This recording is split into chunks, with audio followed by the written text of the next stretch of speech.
Hey guys, so today I'm going to attempt to repair this seatbelt indicator panel on a Peugeot 207. The panel has been pushed in through the dash, and according to the online sources I have read, it's a 10-minute job and involves undoing the trim, and there you can access the panel and push it back in.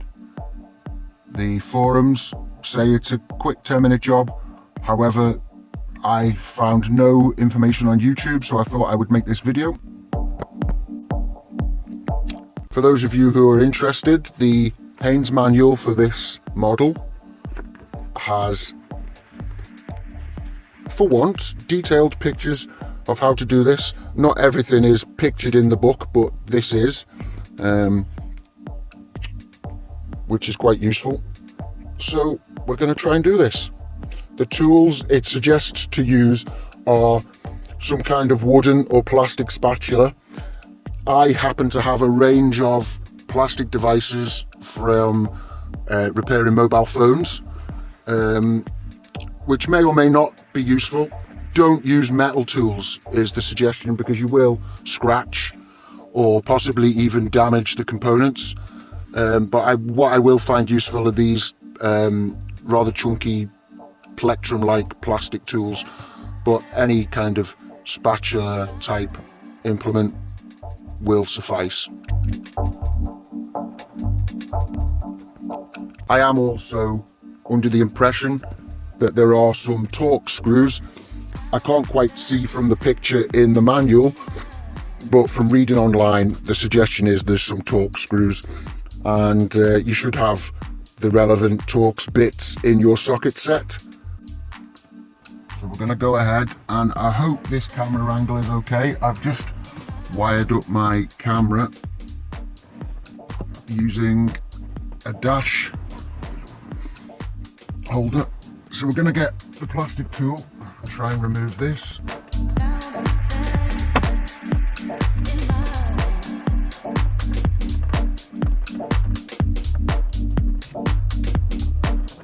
The first clip is around here somewhere.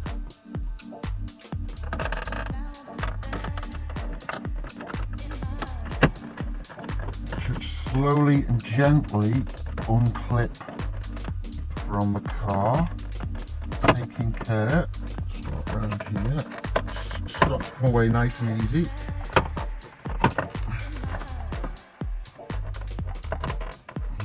There we go. So it's already starting to come away. Right, the two Torx screws. There are Torx screws there. Sorry about the focus.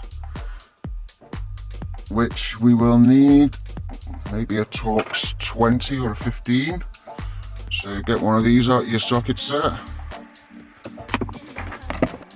Yep, that's a Torx 15. Torx 20 even. So just get one of them. So I'm just gonna loosen these off, and then it should just unscrew. Take care to keep the screws to one side so you don't lose them, as you should. And then it should just lift out. Just gonna unclip because the plastic is still clipped in. We've removed the screws, but it's still clipped in. There we go. And gently, because there are some wires connected behind here, the indicator stalk being one of them. Now we might not need to unclip it, but we're just going to be very gentle. So we have there is a connector into the indicator switch, and then around the back, if we can see, there is another connector to the LCD display. So the panel that's pushed through is the seatbelt indicator, which is there. And what's this? A piece of Lego. Okay, previous owner obviously had children. So that's probably why this panel was pushed out when I bought the car. But the car was cheap, so I won't complain. So this should simply slot back into place. So we're going to grab the panel. Hopefully you guys can see this okay, because I want two hands. So we've got the panel here, and I'm going to slot it back into, actually what I'm going to do is unclip the connectors so that we can get better view of this. So I went ahead and unclipped the indicator switch and the LCD dash, just so I can give you a better angle at how this slots in without having to only use one hand.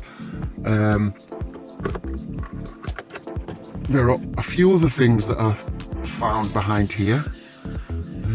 So children like to push things through slots. This is quite a collection. In fact, I'm just going to unclip this. Let's have a look behind here. What else is in here?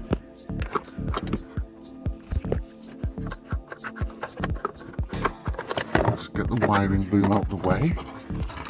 There appear to be a few other non-essential items to be found in a car. I see a hairband here, if I can get access to it.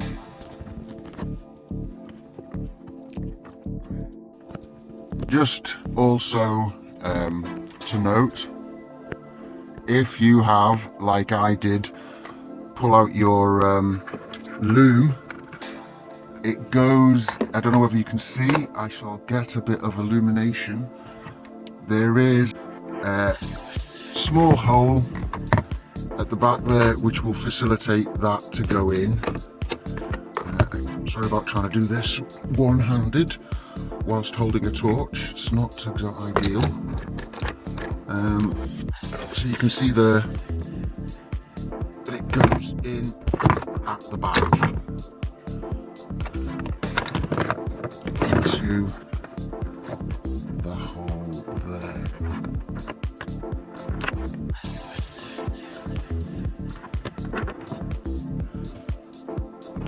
Like so. Now we can put the seatbelt indicator back in.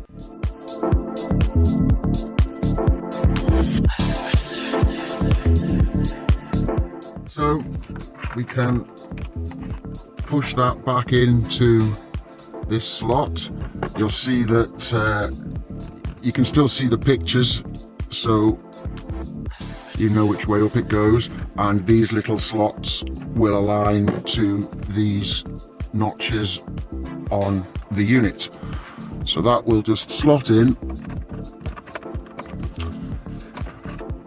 like so. And underneath there is another notch. Oh.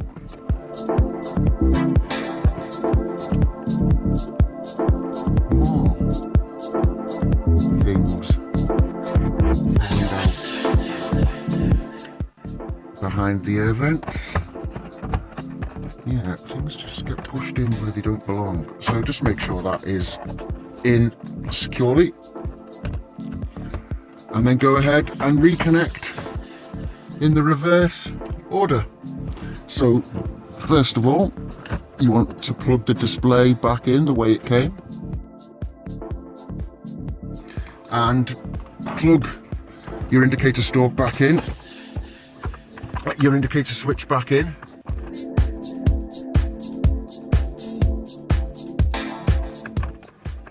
And then the unit will be seated back the way it came.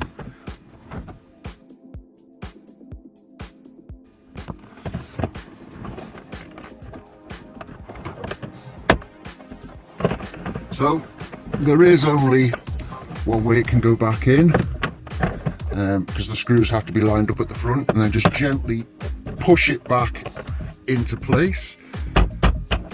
Make sure everywhere's clipped back in, and then replace the screws.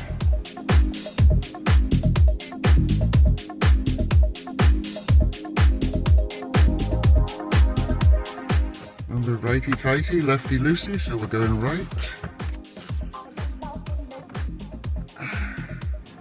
Got both screws in place first, so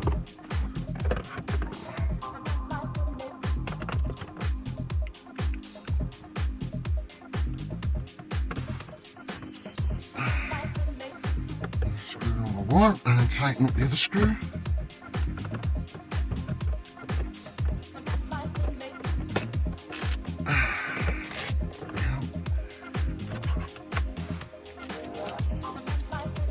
And then you can put the silver trim back in place. Again, just gently push down and it will snap back into place.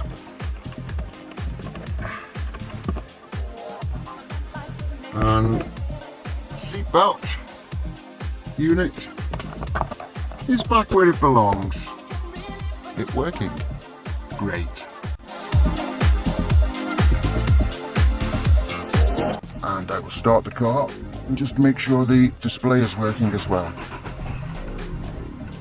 Thanks for watching, guys. If you like the video, give it a thumbs up, and hopefully I can make a few more of these.